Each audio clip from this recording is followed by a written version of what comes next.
friends, Cherie here. Welcome back to the channel. I'm here today to share with you all a pattern review. This is a top that I made actually last year, and I'm about to make it again, and I never released the review on it. So I figured, why not today?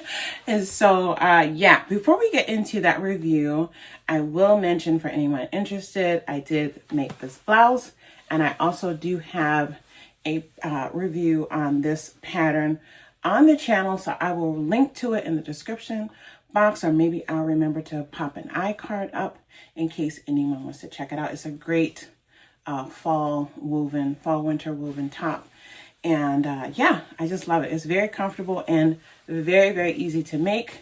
I have mine, out, but you can certainly wear it tucked in with a nice little belt. I love it. It's one of those patterns that I think it had like several different kind of necklines, and I don't know if I made all the views, but I definitely made a couple of tops from that pattern. And I think I have some Liberty fabric that I think I'm gonna whip up another one of these tops with the sleeve variation this time. But anyway, that's another conversation. Let's get into the review that we are here for today. It is for this lovely, very quick and easy boxy turtleneck top. Very easy to put together. Yeah, I took this on a recent trip and just took it out of the suitcase as I remembered that I wanted to do this review. So let's, I'm gonna get the camera turned around and we're gonna get into the details of this pattern. All right, so here's the pattern that I used to make this top. It is McCalls 8456. I think it was a new release for last fall. I think so. I can't remember, or maybe it was a year before. But anyway, here is the little pattern sheet, and you can see here the top has two views. I made view B with the long sleeves, but I do want to make view A. I'm gonna get that cut out. So let's have a quick look at here, this is what I want to show you. So this, for view B, you only have a few patterns. You have your front piece, your back piece. Those are both cut on the fold. Then you have your collar piece, which is also cut on the fold. And then for view B, you have your sleeve pattern piece and the sleeve band. So that's it. So that's 5 pieces. Very, very easy pattern to put together. And this is not a sewing tutorial, so I'm just going to show you a quick scan of the directions. You start by sewing together your shoulder seams, and then this is the pattern piece for the collar. It's a curved piece because it kind of drapes a little differently in the front versus the back, so it's not like a rectangle shape like a typical turtleneck. So that was kind of a cool feature. And then here it just shows you how you're cutting it and kind of folding it down, and you do a little edge stitching to keep the raw edges together before you attach it to your collar portion of the top. And that is what the next step is. So you've already joined your shoulder seams. Now you're adding on the collar, and you get a little look like this. You still haven't attached your sleeves yet. You do a little edge stitching. And then if you're doing the sleeveless version, you have these little armhole bands. But I did view B, so I had to sew up my inner sleeve seam. I had to do the little gathering stitches because it is a gathered inset sleeve. I had to create my sleeve band, get that folded over, and just, I just base stitch that to keep that in place. And then you attach it to the bottom of the sleeve. And yeah, you turn it under, you finish your edges. I have a serger, so all my edges were finished using the serger. And then it shows you here, you're attaching your sleeve. It's an inset sleeve. You get that stitched around and you hem it. I mean, it's really, really straightforward. It is using a knit fabric. Oh, I forgot to do that. Let's go to the back here. Oh, that's usually how I start. I'm a little rusty on this, y'all. It's been a while since I put up a pattern review. I got quite the backlog to share with you all. But anyway, let's look here. So it shows the pattern sizes and the different measurements that you need. This is a really size inclusive pattern. So it goes all the way from a size 10, which has a bust of 32.5 and a waist of 25 inches, hips of 34.5 inches, all the way up to a size 38W, which has a 60-inch bust, a 54.5-inch waist, 62-inch hips.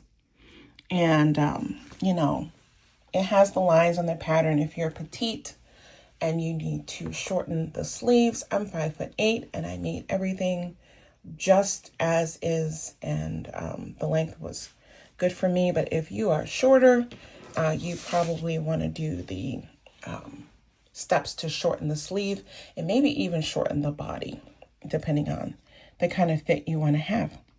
And so if we look back up here, as you can see, it is rated easy and is in fact an easy pattern. And then if you look here, the fabric suggestions are, you know, it's for stretch knits only, such as cotton knit, French jersey, sweatshirt, fleece. And it does have the stretch gauge here at the bottom for you to use to make sure that your fabric has enough stretch to use the pattern. So I made the size 20, which has a bust of 42 inches, a waist of 35 inches, and hips of 44 inches. And then the back neck to waist length is 17.5 inches. And then here you see the fabric requirements. It really doesn't take a lot of fabric. I, you know, used under 2 yards of fabric to make this top. And here is my top. This is a wool blend knit. It has some wool, some poly, and some cotton. It's a stretch knit fabric. And you can see here, you know, as I said, I just used the serger to finish my raw edge and hemmed it. You see here, the little sleeve band has a little bit of gathering going on. And then you see up here, it's harder to see the, you know, the drape of the cowl kind of turtleneck flat, but you can see how that's shaped. So it sits higher up on your neck and kind of falls forward on the front. And just, you know, easy inset sleeves, a little bit of gathering. Yeah, very straightforward. I mean, it probably didn't take me more than an hour to get this whipped up. And so I definitely, I love a turtleneck here in winter, and I actually have some turtlenecks that I'm going to share with you all. But I usually, you know, my turtlenecks are usually made to be worn under a jacket or a cardigan. So this is a nice one where, you know, it's just a top on its own. To me, it's just, you know, I wear this as kind of like a sweatshirt, sweater kind of situation. It's very comfortable. And yeah, like I said, definitely want to make it again. And I'm going to make view A, let me show you, which has the sleeve bands. And my plan there is to make view A and then make a matching cardigan to go over top of it. So hopefully you'll see that on the channel again soon. I've already selected my cardigan pattern and my fabric. And so we'll see how soon I can get this sewn up to share. One last time, this is McCalls 8456. All right, friends, so I hope you enjoyed this quick review of McCalls 8456. Again, I will be making this again, and as I said, I'm probably going to make view A as well as view B for this fall winter. And yeah, I'm going to end by just showing some footage of me wearing the top so you can see how it fits. All right, thanks for watching. I'll see you back here again soon with another, I don't know what kind of video, but I'll see you back here soon. I always run and hit the wall. I'd rather jump and risk the fall. I see no limits in the sky, little by little here. No, got stuck on working on myself. Thought I was wrong and needed help, I'm just different, something else. No little by little here, 'cause I get